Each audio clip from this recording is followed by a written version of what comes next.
जिस समाजवादी पार्टी को विधानसभा चुनाव में मुस्लिमों ने झोली भरकर वोट दिए, वो समाजवादी पार्टी अब अपनी दिशा में थोड़ा सा बदलाव लाने की तैयारी में है।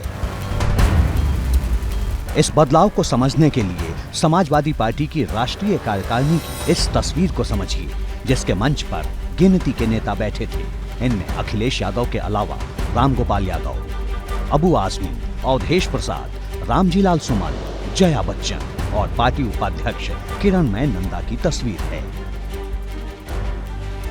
यानी जिस मुस्लिम वोट बैंक को सपा की साइकिल का मजबूत पहिया माना जाता है, उसकी मौजूदगी में बदलाव दिखाई दे रहा है। कहने को अबू आजमी इस मंच पर जरूर हैं, लेकिन इसके मायने बहुत अलग हैं। इसकी एक बड़ी वजह यह है कि समाजवादी पार्टी मुस्लिम वोट बैंक को शुरुआत से ही अपने साथ जुड़ा हुआ मानकर चलती है।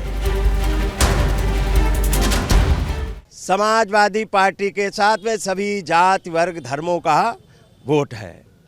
पिछड़े दलित को तो ठगा ही ठगा है और अल्पसंख्यक तो खड़ा ही खड़ा है। अब इस बार देखना बीजेपी के कार्यकर्ता और नेता भी समाजवादी पार्टी की साइकिल की बटन दबाएंगे। देश में अगर सभी जाति वर्ग धर्मों को और समाज और प्रदेश और देश की तरक्की किसी मॉडल से हो सकती है तो वो समाजवादी मॉडल है, और वो माननीय अखिलेश यादव जी लागू कर रहे हैं। दरअसल 2024 के लिए सपा की तैयारी मैनपुरी मॉडल के सहारे चुनाव लड़ने की है। ये ऐसा मॉडल है जिसका फोकस दलित वोट बैंक पर सबसे ज्यादा है, और इसकी झलक सपा की राष्ट्रीय कार्यकारिणी की बैठक में साफ साफ दिखी। हालांकि ऐसा भी नहीं कि मुस्लिमों को समाजवादी पार्टी पूरी तरह से नजरअंदाज करेगी, बस इसका तरीका थोड़ा अलग होगा।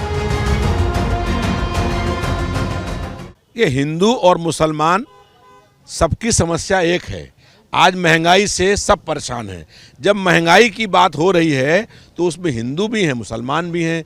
जब बेरोजगारी की बात हो रही है तो उसमें हिंदू भी हैं, मुसलमान भी हैं। जब शिक्षा के सुधार की बात हो रही है तो उसमें हिंदू भी हैं, मुसलमान भी हैं। जब उन लोगों को स्वास्थ्य सेवाएं अच्छी मिलें, इसकी बात हो रही है तो उसमें हिंदू भी हैं, मुसलमान भी हैं। हम लोग सब धर्मों को साथ लेकर के और सब जातियों को साथ लेकर के जो महागठबंधन करेंगे।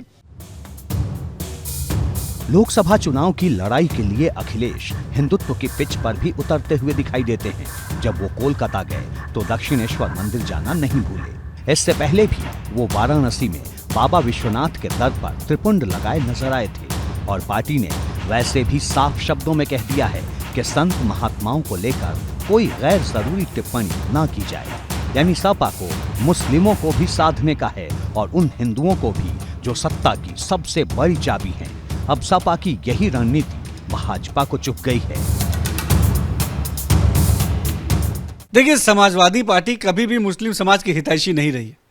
हमेशा हम मुसलमानों को गुमराह करने का, हमें जो गुमराह करके हमारा वोट लेने का और सत्ता में आने का काम ये समाजवादी पार्टी ने किया है। और जब भी वो सत्ता में आए हैं, मुसलमानों की तरक्की का कोई भी काम ग्राउंड पर उन्होंने नहीं किया है। आज आप देख सकते हैं कि अपने राष्ट्रीय कार्यकारिणी की बैठक में भी जिस मुस्लिम समाज के हितैषी होने की वो दम भरते हैं, उसके बारे में भी कोई चर्चा इस राष्ट्रीय कार्यकारिणी में नहीं हुई। ये बात ठीक है कि राष्ट्रीय कार्यकारिणी में मुस्लिमों के मुद्दे पर खुलकर कोई चर्चा नहीं हुई, लेकिन पार्टी मुस्लिमों के वोट की ताकत को बखूबी समझती है।